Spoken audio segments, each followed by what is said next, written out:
Right, so I see that making videos is going to be a challenge, but I forced myself to get this far and I'm going to start making videos.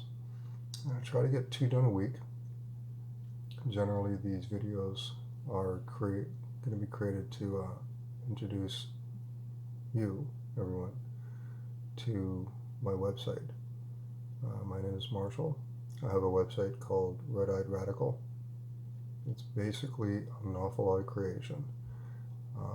I've written novellas, I've written children's stories, and I even have some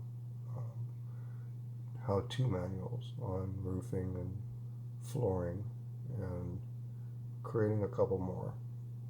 There's actually quite a bit that I've created over the years, and I'm finally compiling them all together in one place.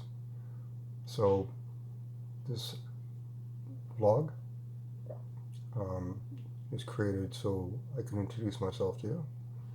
Hello. And to have a venue where I can discuss the things that are going on right now, because I do believe that 2020 and 2021 are going to be pretty prominent in the history books going forward in the years to come. As everybody knows, we're going through some highly unique situations right now with pandemics, with economic crises, and there's an awful lot of people out there doing everything from fear-mongering, speaking, miscommunication, and trying to take advantage of this downturn that we're facing right now. Granted, it's a huge issue, and it is going to affect everybody globally. Some countries are having a harder time at it now than others. I believe that's going to change. But I'm not a specialist in any of that stuff.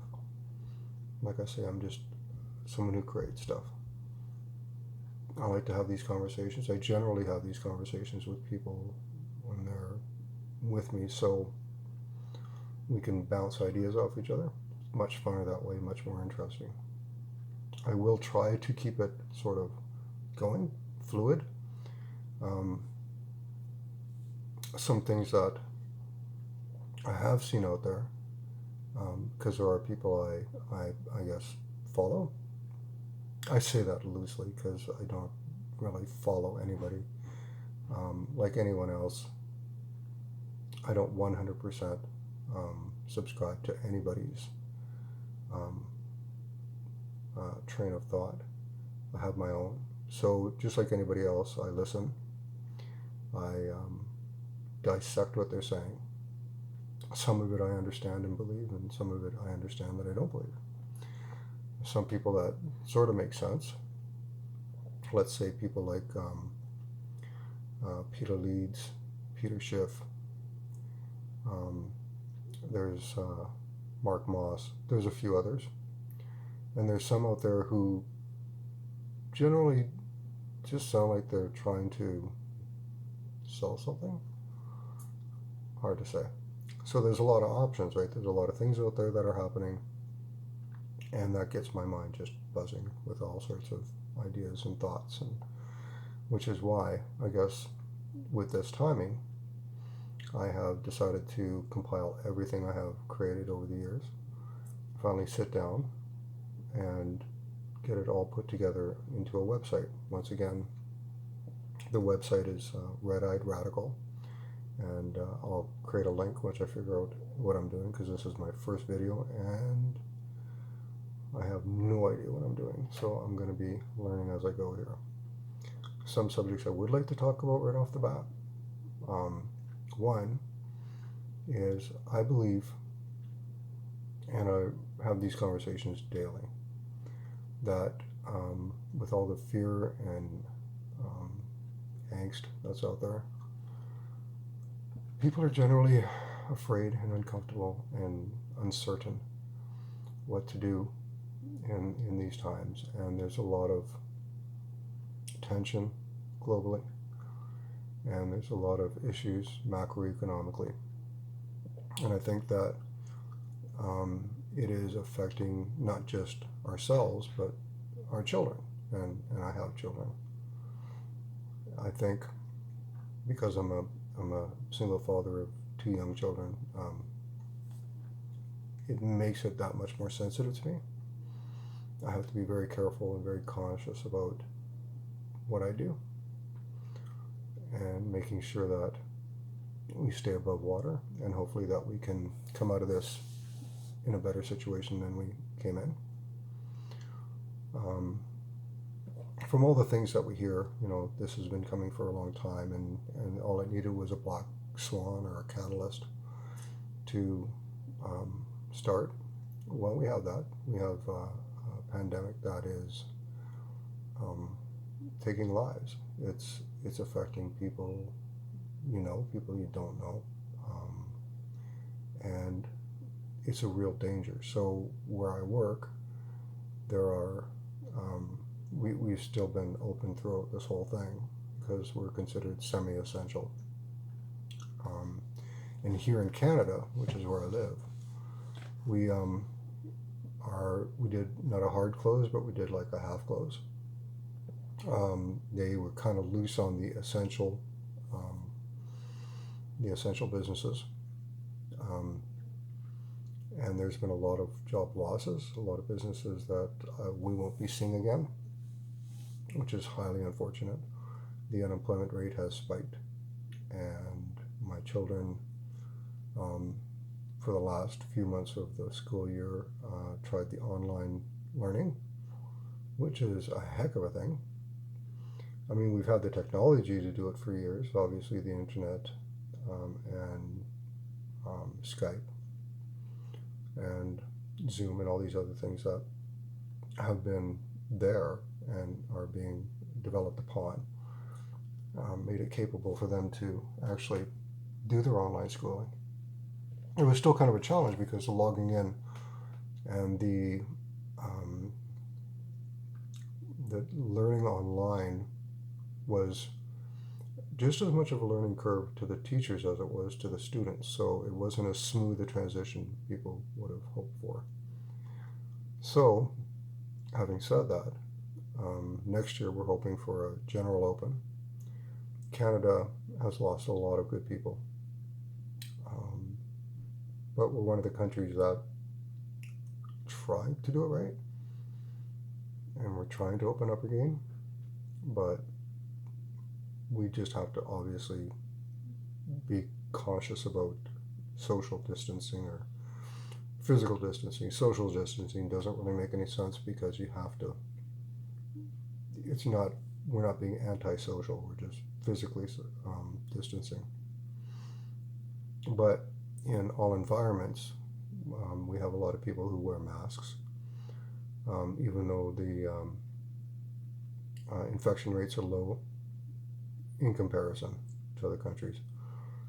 Death rates, even though horrendous in the thousands, is comparatively low. We still have a long way to go, and this is stressful for most people. It's scary for a lot of people. It's scary for most people, and I myself am worried for those people who are susceptible to those types of things or have weakened immune systems or just say have preconditions. Now in Canada we have a relatively good medical care system. We have some social programs in our government that lend us the ability to, with our high taxes, care for the people that are hurt. Our government has given us the ability to stay home, especially when there's, businesses closed, when there's a fear for your life or a fear for your family. Nobody wants to go to work, come home, and then infect anybody they care for or live with and say they care for. you'll find that my train of thought is generally clear, but it goes off the rail sometimes. And I have an odd sense of humor. But that's part of why I'm doing these things, because of the types of stories that I write are, some people say it's sort of like Black Mirror, or not necessarily that bizarre. Um, I think more Stephen King, maybe. I don't know. Early work. I keep the stories really short. What I like is to get the story told. I don't do huge character build-ups and that sort of stuff. But what I do offer is the stories themselves as a PDF, and I offer the stories on audio. You get to hear my lovely, smooth voice. And in the children's books, because I have a half dozen children's books, the hard copies can be purchased. I have something set up that I'm just finishing up right now, where the hard copies are going to be available. I have some other ideas that are in the works, and hopefully those will be up and running fairly quickly. My only holdback is that, like I say, I have a job, and when you have a job and you have this on the side, this on the side deserves way more attention than my job.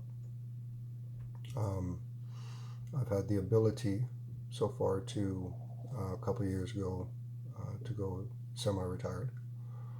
I enjoyed it way too much, because it gave me the opportunity to clean up a lot of stuff that I had been working on for years. And in that sense, I was able to sort of get this started, sort of get this to the point where I could finish things off relatively quickly. Now, once again, I do sell these things because it's going to be my legacy, if I can say that. My greatest legacy, obviously, is my children. But aside from that point, I have things to say, and I want to be heard, just like everybody else. Now,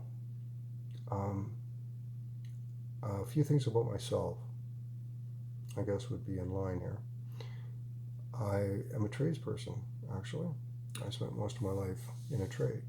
And what I learned in that trade was how to, it was in construction, so really I spent a large portion of my career self-employed and learning a lot about certain industries, like building industries and stuff like that, and how to stay afloat self-employed, and the benefits and the drawbacks, of course, of being self-employed. And they can be multiple, but anyways, the point was,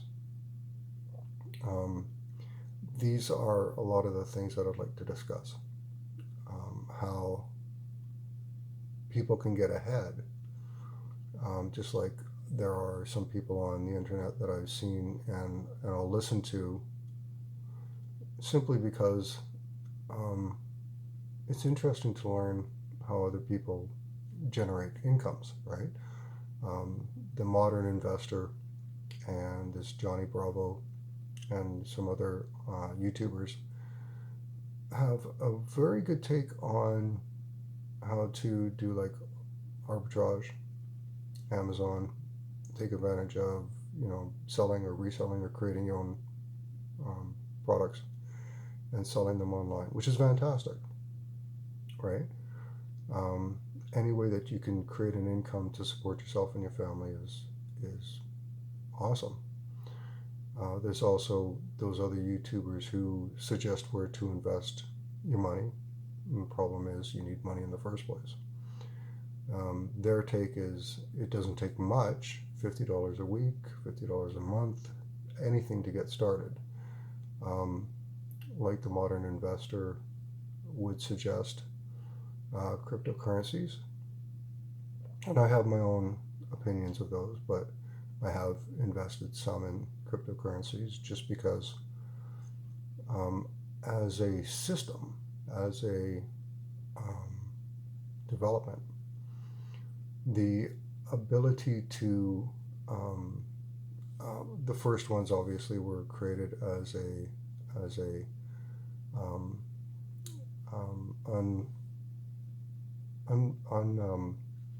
decentralized form of money, which would make it the people's money, they say, which is cool. And Bitcoin has done a fantastic job with that. It's highly volatile, but it's good. Having a certain amount of money put into that is part of your diversification, right? You want to be across the board with all sorts of things, just like you want to have some money in stocks.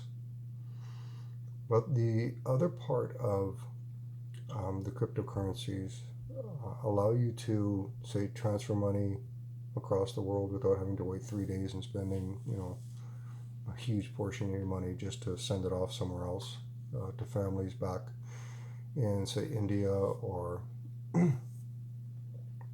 China or wherever your family is. And now there is staking. And staking with cryptocurrency is a great way to earn money in the sense that you can purchase some coins, say Ethereum, or there's others. There's others now. They're developing more, and just leaving that money in those programs in the coins, other people borrow from it, and you earn interest. So it's like a bank account, but you can earn better than the 1% you get at the local bank or 2% you get at a local bank, depending on how much you've invested. If you have, like, I think they suggested $250,000, you get a 3% interest back, or not a lot of chances of putting that kind of money into an account. So the cryptocurrency space is a way better way of investing your money and getting a return, just like stocks.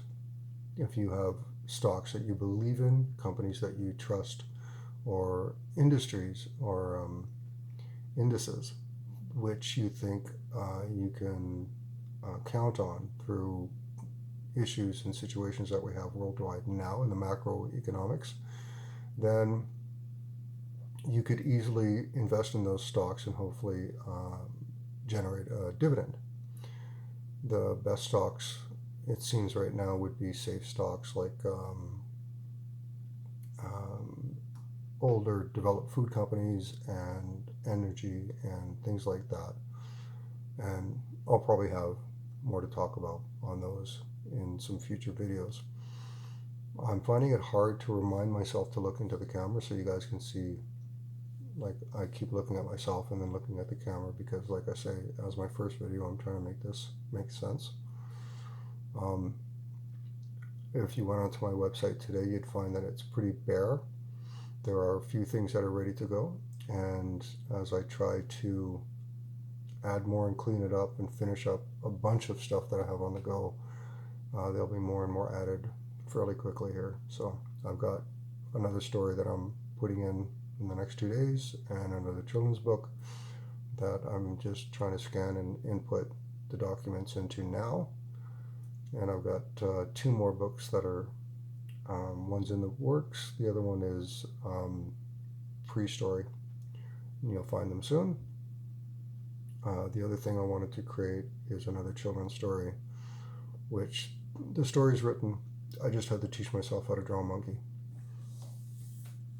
And they're children's books, so they're going to have kind of an interesting premise.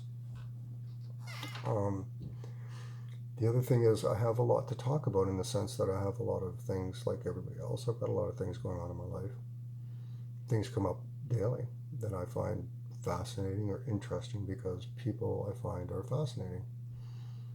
I don't have any anger biases towards people that I meet, even because the work I do now, I'm not in the trades as self-employed at the moment, and I have no interest in going back.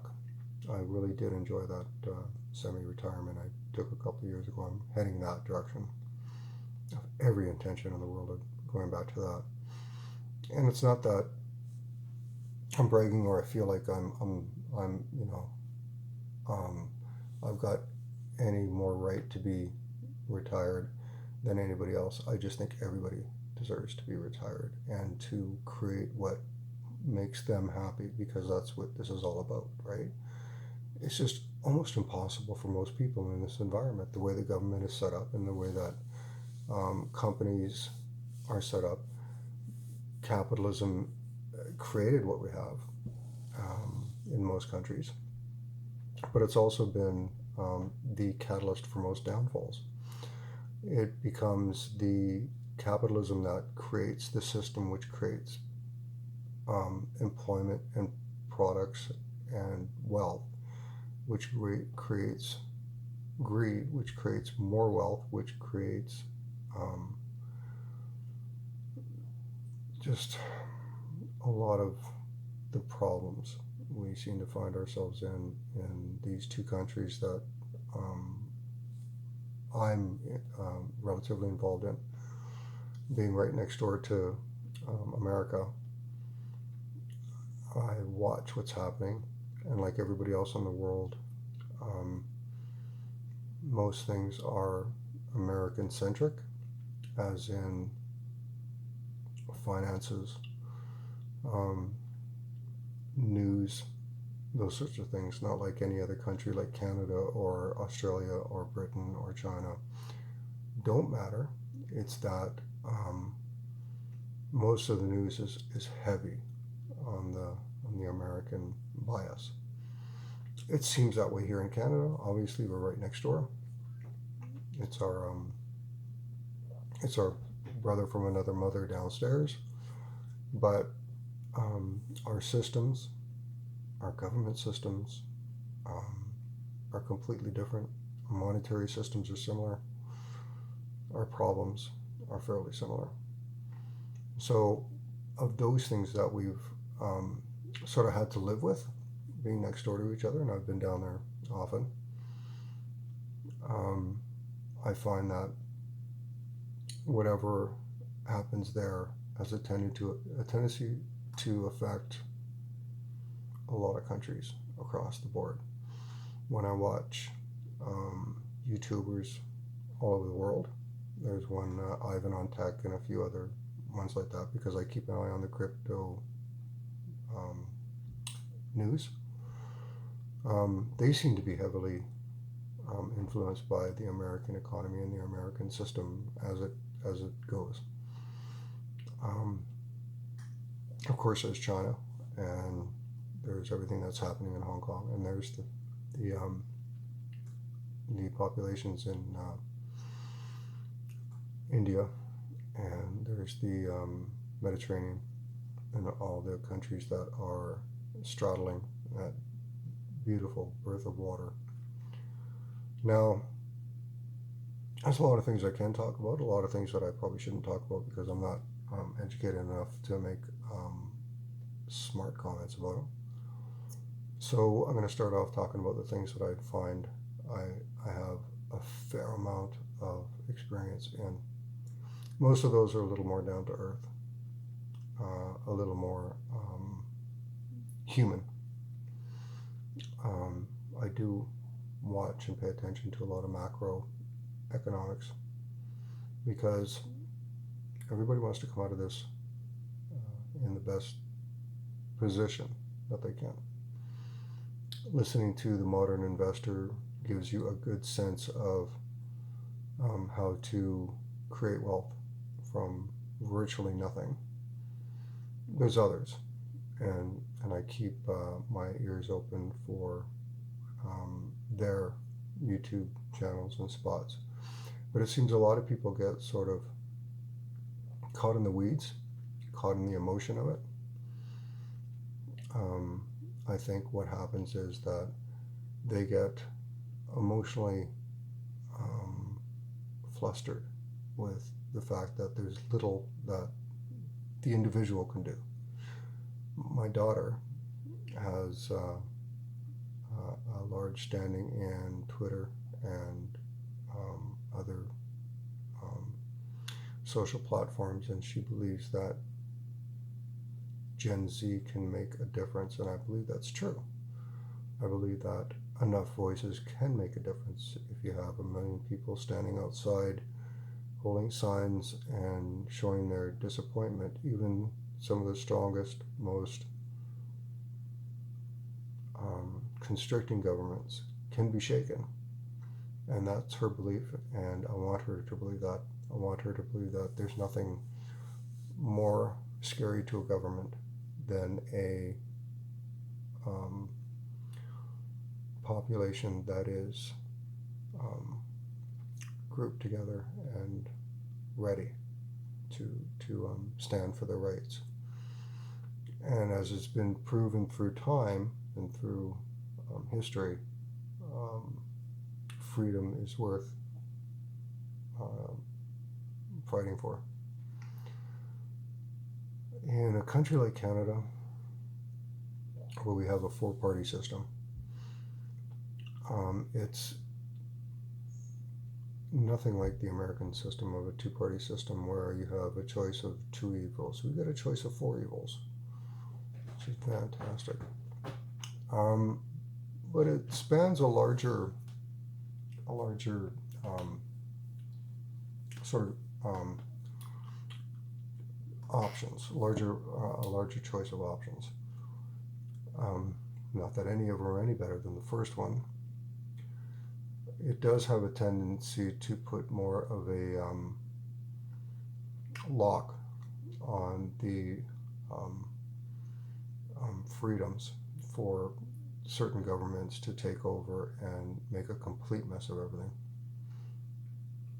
Not that our government is perfect, it is far from perfect. There are a lot of things that they're doing that I don't think is right or fair, but at the same time, like I say, there are some social programs that we pay for on our taxes that have helped, and with a single payer healthcare system, we're not hiding under our beds trying to figure out whether or not we should go to the hospital because our kidney is sitting in our throat and we're worried. That's not really what happens here. Our doctors are some of the best doctors in the world. We get some of the best care in the world. And it's sort of always been like that. The biggest problem I see, where I've been told from my family doctor, is that the system, the way it is, doesn't pay doctors enough to get them to stay in certain areas. And that's understandable. I get that. You can go down to the States and make more money as a doctor because the system, the way it's paid for, is through insurance companies, and the insurance companies have high premiums, and that's where the doctors get paid more. And in that sort of a system, I'm not saying you get better doctors, because I don't believe that's an actual thing. Not like we have better lawyers. There are lawyers, and then there are bad lawyers. There are doctors, and there are bad doctors. There are teachers, and then there are,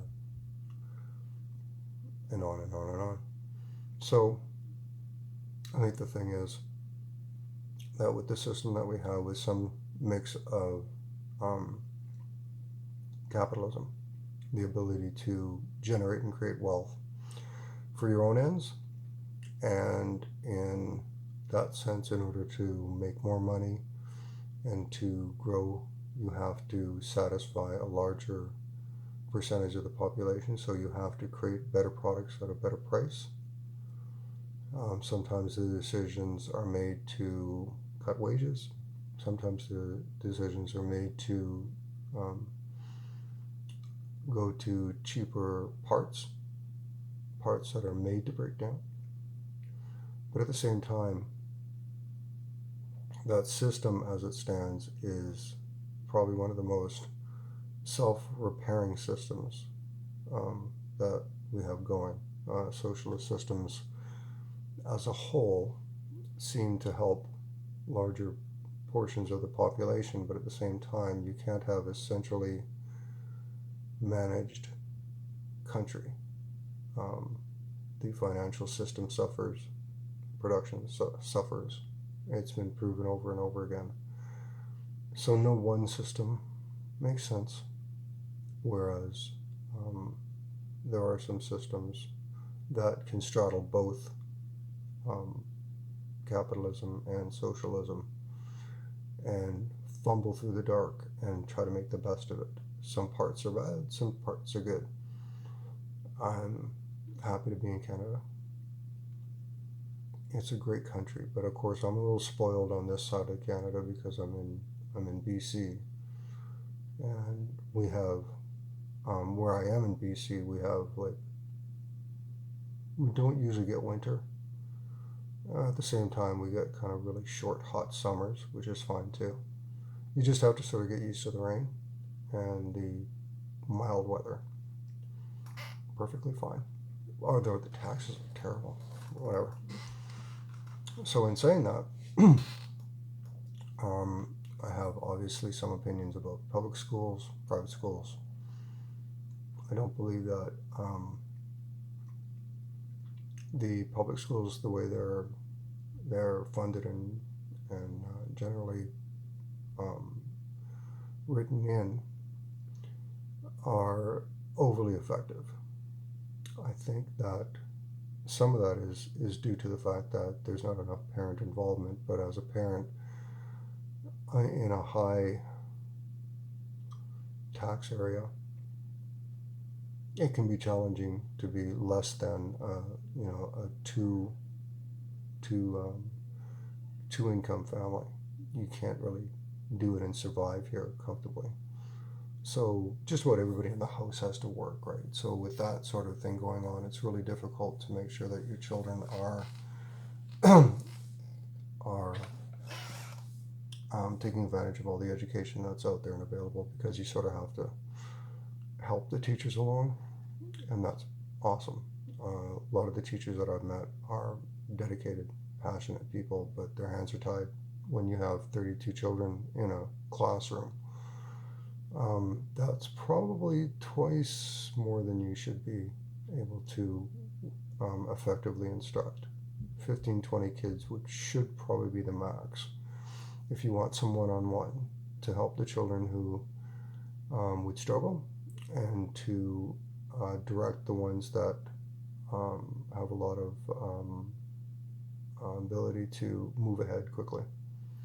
So since you don't get a chance to either devote time to either end of that spectrum, everybody gets stuck in the middle, and you get frustration, you get lack of effective learning, and many, many missed opportunities. So I think that that is one of those situations that can always be sort of helped along. So no system is perfect, but at the same time, there are some systems that seem to be doing it a little bit better than others. As for the global economy scene, there's only going to be a couple of ways that this is going to turn out, and neither of them seem very good